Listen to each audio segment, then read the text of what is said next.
of us, left in an orderly, peaceful, non-violent fashion, walking in twos, from Brown Chapel AME Church, the home church of this young sister,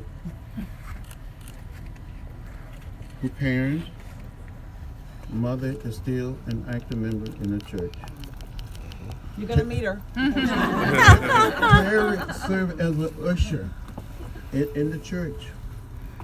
She may be a member of Congress today, but she was an usher in the church.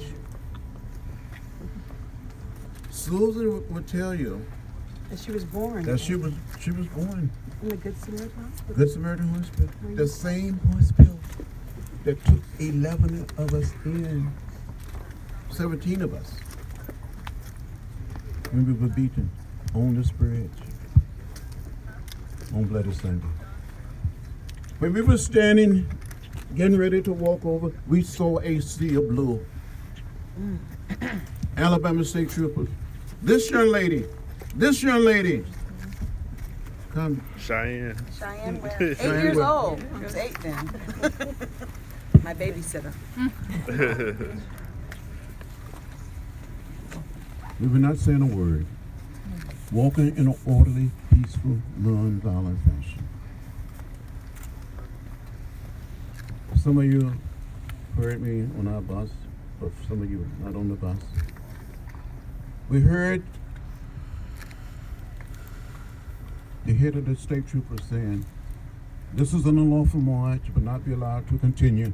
I give you 3 minutes to disperse and return to your home or to your church." Jose Williams from Dr. King organization, who was co-leading the march with me, said, "Major, give us a moment to kneel and pray." The major said, "Trooper, advance." I said, "Major, may I have a word?" He said, "There will be no word. Troopers, advance." And you saw these men putting on their gas masks. They came toward us, beating us with nightsticks and bullwhips, trampling us with horses, and releasing the tear gas. 17 of us were hurt.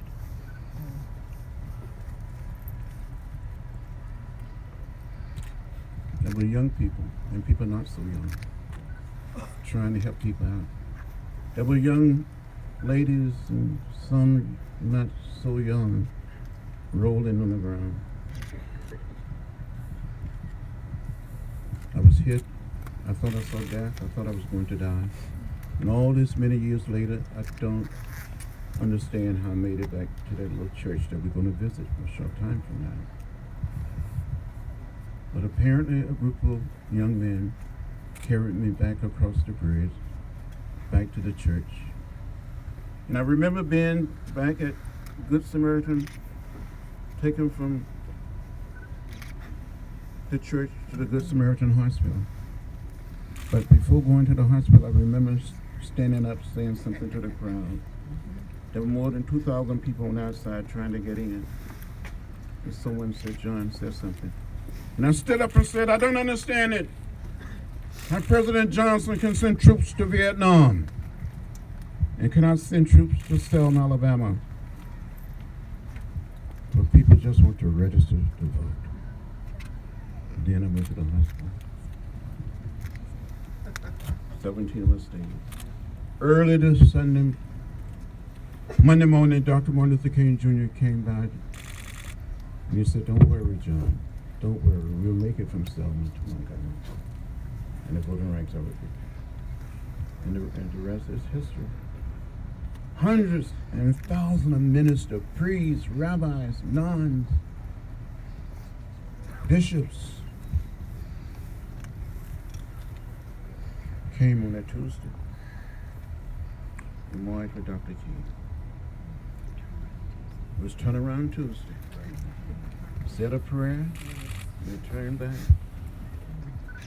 But finally, when President Lyndon Johnson spoke a few days later, he made one of the most meaningful speeches that any American president had made in modern times on the whole question of voting rights and civil rights. He said, "I speak tonight for the dignity of man and for the destiny of democracy." He closed that speech by saying, "And we shall overcome." I looked at Dr. King while we listened to Leonard Johnson.